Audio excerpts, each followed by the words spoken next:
Hello everyone, welcome to important for UPSC channel. और आज हम लोग पढ़ेंगे प्रीएम्बल के बारे में।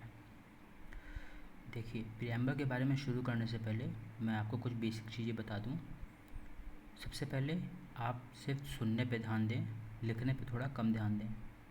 अगर एक बार आप सुन लेंगे तो आपको वो चीज़ अच्छे से समझ में आने लगेगी, तो इसीलिए सुनने पे ज़्यादा ध्यान दीजिए।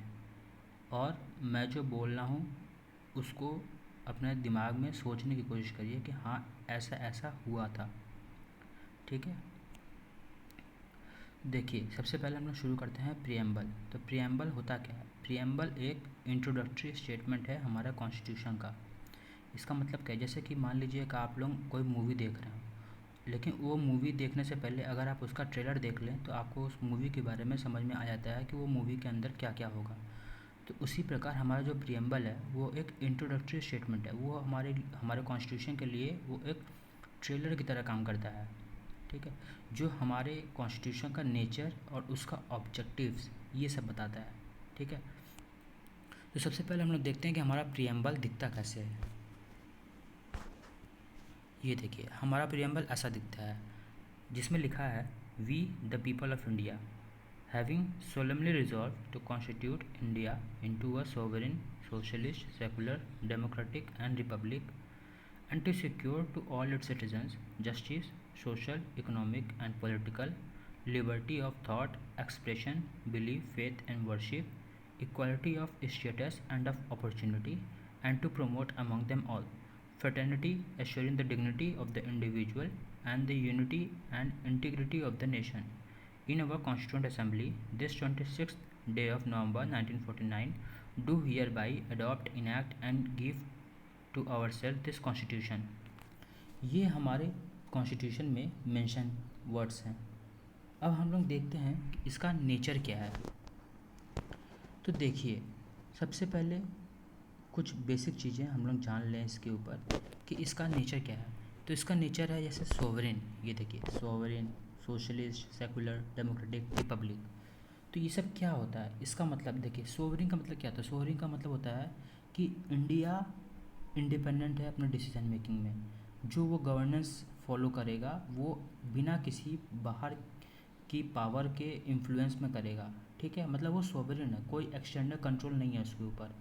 वो अपने से लॉस बनाएगा, अपने से ट्रीटीज साइन करेगा, अपने से पूरा मैनेज करेगा। जितना भी उसका इंटरनल और एक्सटर्नल अफेयर है वो सबको खुद से मैनेज करेगा बिना किसी के इन्फ्लुएंस के। तो ये होता है सॉवरेन का मतलब। सोशलिस्ट का मतलब क्या होता है? देखिए, सोशलिस्ट एक ऐसा टर्म है, सोशलिज्म एक ऐसा टर्म है जिसका मतलब होता है कि गवर्नमेंट लोगों की भलाई के लिए काम करेगी। ठीक है, और इसी का एक्सट्रीम फॉर्म होता है कम्युनिज्म। इंडिया में मिक्स्ड इकोनॉमी फॉलो होती है। सोशलिज्म यहाँ पे सोशल और इकोनॉमिक इक्वालिटी प्रोवाइड करता है। ठीक है, ये रिड्यूस करता है रिच और पुअर के बीच का गैप। ठीक, और लोगों के बीच में इक्वल जो पैसा हो वो इक्वल मात्रा में लोगों को मिल सके, उसके लिए काम करता है।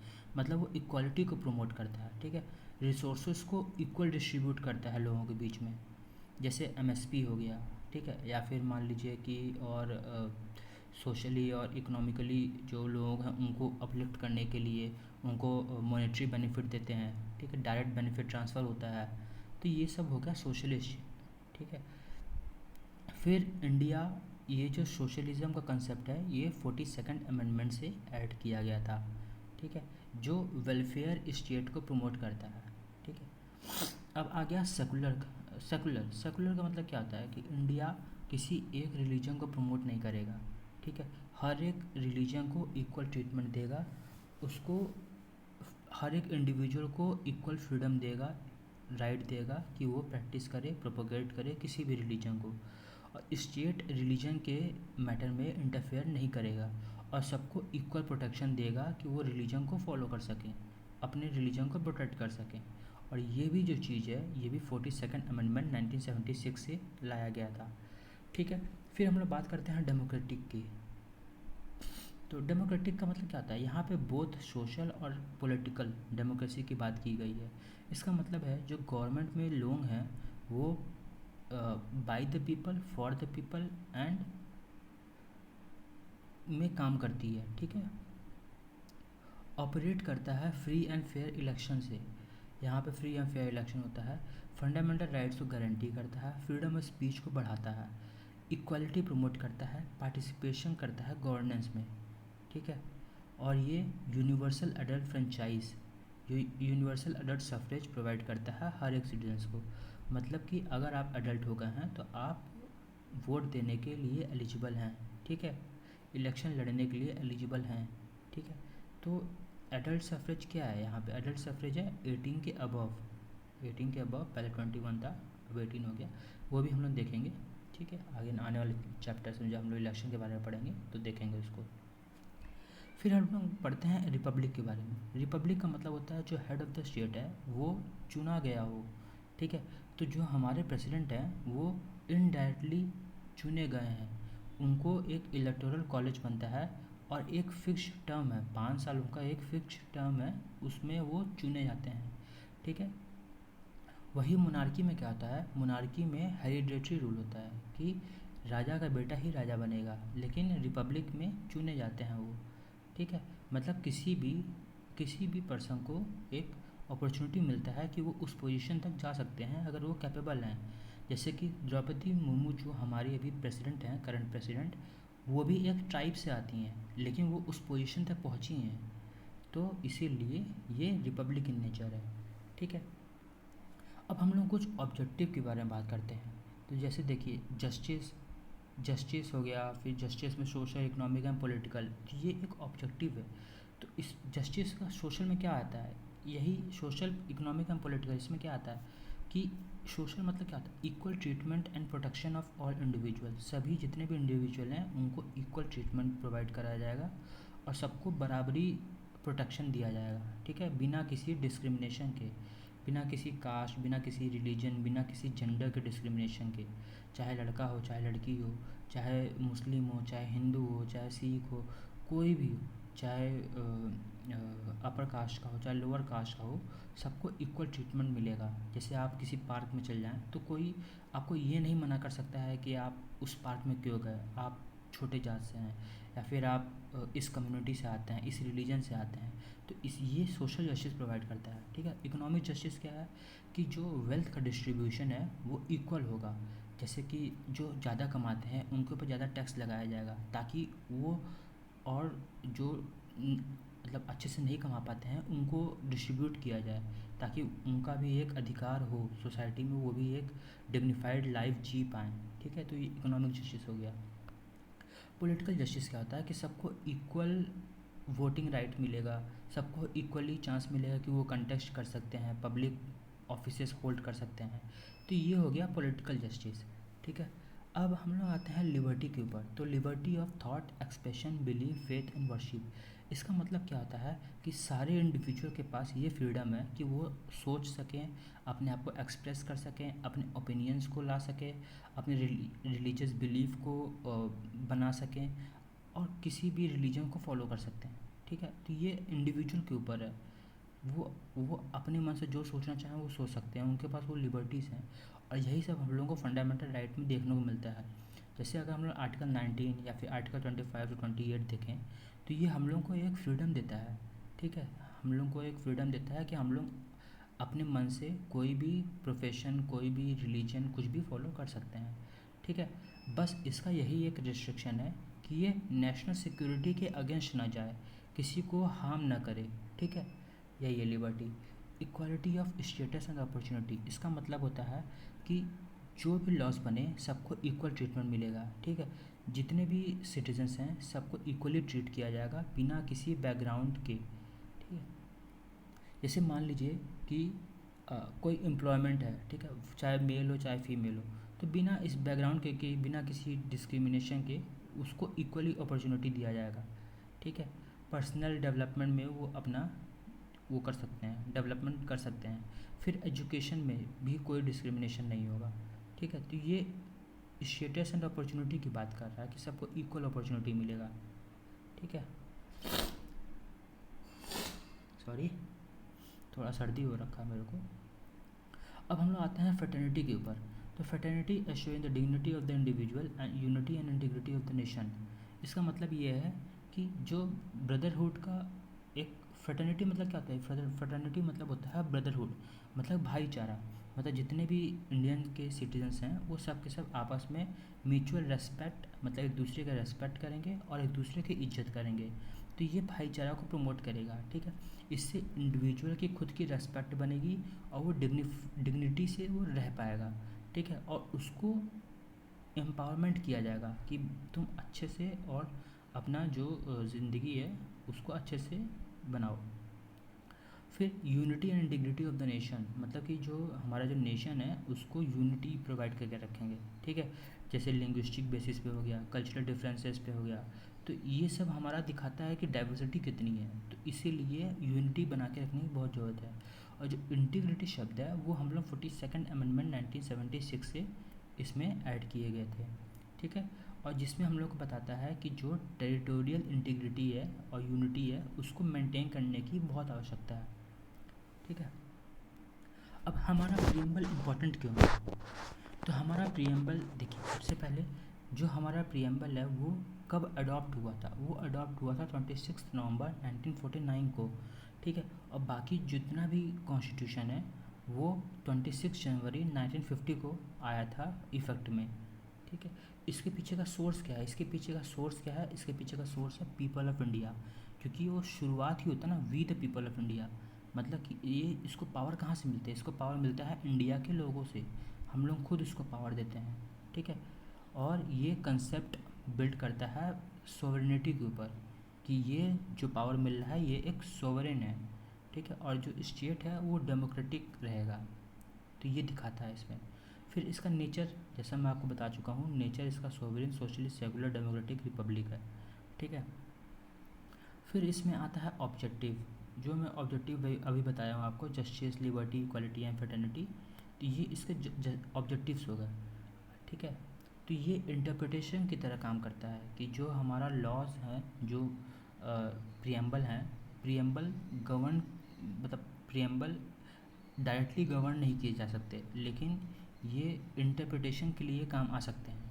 इसका जो फंडामेंटल बेसिक प्रिंसिपल्स है ये इंटरप्रिटेशन में काम आ सकता है, ठीक है। कोर्ट्स इससे इंटरप्रिटेशन ले सकते हैं कि क्या इसके पीछे का गाइडिंग प्रिंसिपल रहा होगा, ठीक है। ये एक कॉन्स्टिट्यूशन का स्पिरिट बताता है, कॉन्स्टिट्यूशन का एक स्पिरिट दिखाता है, ठीक है। और इसमें एस्पिरेशन दिखता है, किसका एस्पिरेशन दिखता है? सोशियो इकोनॉमिक पॉलिटिकल जस्टिस का एस्पिरेशन दिखता है, ठीक है। दो ये एनफोर्सिएबल तो नहीं है, मतलब कि इसको आप अगर इसका वायलेशन करते हैं तो आप सीधे कोर्ट में नहीं जा पाएंगे, ये एनफोर्सिएबल नहीं है, लेकिन ये जुडिशियल इंटरप्रिटेशन में बहुत मदद कर सकता है, ठीक है। और फिलोसफिकल स्टेटमेंट इसमें काफ़ी सारे हैं जिससे पॉलिसीज़, लॉज ये सब बनाने में एक गाइडिंग प्रिंसिपल की तरह काम करता है, ठीक है। अब हम लोग देखते हैं कि जो प्रियम्बल है वो, मतलब क्या हमारा प्रियम्बल कॉन्स्टिट्यूशन का पार्ट है? इसके ऊपर क्वेश्चन उठा था, ठीक है। और क्या इसको अमेंड किया जा सकता है? ये दो क्वेश्चन उठा था इसके ऊपर। तो इसके लिए हम लोग दो केस देखते हैं, दो नहीं तीन केस देखते हैं। सबसे पहला बेरुबारी केस देखते हैं जो 1960 में आया था।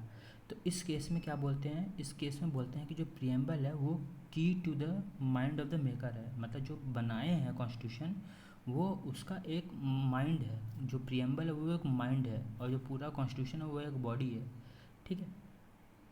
तो इशू यही आता है कि क्या प्रियम्बल कॉन्स्टिट्यूशन का पार्ट है? तो इसमें सुप्रीम कोर्ट का जजमेंट आता है और इसमें बोलते हैं सुप्रीम कोर्ट कि नहीं, preamble is not the part of the constitution. मतलब कि इस बेरुबारी केस में सुप्रीम कोर्ट डायरेक्टली बोलते हैं कि प्रियम्बल कॉन्स्टिट्यूशन का पार्ट नहीं है और इसको हम लोग किसी भी राइट्स को इन्फोर्स करने के लिए यूज़ नहीं कर सकते हैं, इंटरप्रिटेशन में भी यूज़ नहीं किया जा सकता है, ठीक है। फिर आता है केशवानंद भारती केस, वो आता है 1973 में, केबीसी इसको शॉर्ट फॉर्म में लिखा हूँ मैं, तो इसको आप केशवानंद भारती केस की तरह पढ़ेंगे। 1973 में आता है, ठीक है। और ये चैलेंज करता है जो हमारे पार्लियामेंट का जो पावर है वो पार्लियामेंट ने अमेंड कर देता है हर एक बार कॉन्स्टिट्यूशन को 1973 में, तो ये केस लाया गया था। तो इसी केस में बेसिक स्ट्रक्चर डॉक्ट्रिन को लेके आते हैं, ठीक है। तो इसी में कॉन्स्टिट्यूशन को अमेंड करने की बात दोबारा से उठती है और सुप्रीम कोर्ट बोलते हैं इस बार कि जो बेरूबाली का केस था उसको मैं अपोज कर रहा हूँ, मतलब उसके अगेंस्ट स्टेटमेंट आता है इसमें। तो इसमें बोलता है कि preamble is part of the constitution, और ये दिखाता है कि जो हमारी बेसिक फ़िलोसफी है, जो हमारा बेसिक फंडामेंटल वैल्यूज़ हैं कॉन्स्टिट्यूशन का, वो प्रियम्बल में निहित है, ठीक है। तो इसीलिए कोर्ट ओवर रूल करता है बेरूबारी जजमेंट को, और यहाँ पे प्रियम्बल का एक फाउंडेशन ले करता है कि preamble is part of the constitution.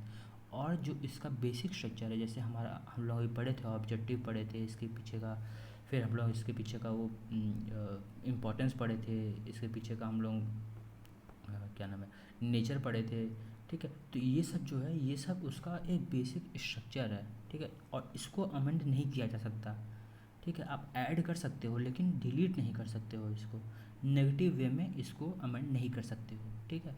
तो इसीलिए preamble is in integral part of the constitution. और जो लिमिट सेट कर दिया पार्लियामेंट के पास, कि पार्लियामेंट के पास एक लिमिट है कि वो प्रियम्बल को हद से ज़्यादा अमेंड नहीं कर सकता। उसमें कुछ ऐड करना तो कर सकता है, लेकिन उसमें से आप प्रियम्बल का बेसिक स्ट्रक्चर अमेंड नहीं कर सकते हो, ठीक है। फिर आता है LIC ऑफ इंडिया केस। तो LIC ऑफ इंडिया केस 1995 में आता है, और इसमें रीअफर्म कर देते हैं केशवानंद भारती केस को ही, और बोलते हैं कि जो प्रियम्बल है वो पार्ट ऑफ द कॉन्स्टिट्यूशन है, लेकिन एनफोर्सिएबल नहीं है, ठीक है। मतलब इंडिपेंडेंटली इन्फोर्सिएबल नहीं है, कि अगर मान लीजिए प्रियम्बल का कोई वॉल्यूशन हो रहा है तो आप डायरेक्टली सुप्रीम कोर्ट में नहीं जा पाएंगे, लेकिन अगर प्रियम्बल को इंटरप्रिटेशन में इन्वॉल्व कर सकते हैं, ठीक है। और जितने भी फंडामेंटल राइट्स अगर वॉयलेट हो रहे हैं, ठीक है, और उसमें से अगर कोई प्रिंसिपल प्रियम्बल से भी आ रहा है, तो उसमें हम प्रियम्बल को एज ए रेफरेंस बता सकते हैं, ठीक है। ये एक लेजिटिमेट टूल्स की तरह काम कर सकता है कॉन्स्टिट्यूशन को इंटरप्रेट करने के लिए। तो ये कहा गया था LIC केस ऑफ इंडिया में, ठीक है। फिर आता है Minerva mill case. Minerva mill case 1980 में आता है, ठीक है। और ये बोलता है कि जो बेसिक स्ट्रक्चर डॉक्ट्रिन है उसको ये रीअफर्म करता है, और यही बात दोहराता है कि जो प्रियम्बल है वो कॉन्स्टिट्यूशन का पार्ट है, ठीक है। फिर हम लोग कुछ मेजर जजमेंट देख लिए हैं, अब हम लोग देखते हैं कुछ बेसिक चीज़ें, ठीक है। जैसे कि अगर हम लोग इसको रिवाइज करते हैं तो हम लोग क्या पढ़े हैं अभी, जैसे जजमेंट बेरूबारी यूनियन केस आया, ठीक है, it is a part of the preamble, ठीक है, ये क्वेश्चन उठा था। तो बेरूबारी केस में क्या कहा गया, no it is not a part of the preamble. तो और एक क्वेश्चन और क्या था, can the preamble be amended. तो बेरूबारी केस में क्या गया था, नहीं, ये अमेंड भी नहीं किया जा सकता, ठीक है, नॉट एप्लीकेबल है। फिर इसके बाद आता है केशवानंद भारती केस, उसमें बोलते हैं yes it is a part of the constitution. फिर वो बोलते हैं क्या ये अमेंड हो सकता है, बोलते हैं हाँ हो सकता है, लेकिन बेसिक स्ट्रक्चर इसका अमेंड नहीं हो सकता, ठीक है। फिर LIC और मिनर्वा मिल केस में इसी को रीअफर्म कर दिए थे, ठीक है। फिर 42nd अमेंडमेंट में सोशलिस्ट, सेकुलर और इंटीग्रिटी वर्ड 1976 में ऐड किए गए थे, और स्वर्ण सिंह कमेटी के द्वारा इसको रिकमेंड किया गया था, ठीक है। अब हम कुछ बेसिक बातें जान लेते हैं, जैसे जो हमारा जो प्रियम्बल था वो ऑब्जेक्टिव रिजोल्यूशन से लाया गया था, और ये ऑब्जेक्टिव रिजोल्यूशन 13 दिसंबर 1946 को पंडित जवाहरलाल नेहरू ने ऑब्जेक्टिव रिजोल्यूशन प्रेजेंट किया था कॉन्स्टिट्यूशन असेंबली में, ठीक है। और यही फाउंडेशन बना प्रियम्बल का। और कुछ फेमस पर्सनालिटीज़ ने प्रियम्बल के ऊपर कहा है, जैसे पंडित जवाहरलाल नेहरू ने कहा है कॉन्स्टिट्यूशन का ये एक सोल है, preamble is the soul of our constitution. BR Ambedkar ji ने कहा है preamble is the horoscope of the constitution. और अर्नेस्ट बैकर ने कहा है preamble is the key to the constitution, ठीक है। और यहाँ पे एक चीज़ और है कि N.A. पालकीवाला जी ने कहा है कि जो प्रियम्बल है वो एक आइडेंटिटी कार्ड की तरह है कॉन्स्टिट्यूशन का। ठीक है, और हम लोग लगभग सारी चीज़ें प्रियम्बल के बारे में देख चुके हैं, कुछ छूट नहीं रहा है तो ठीक है। और आज के लिए इतना ही। Thank you.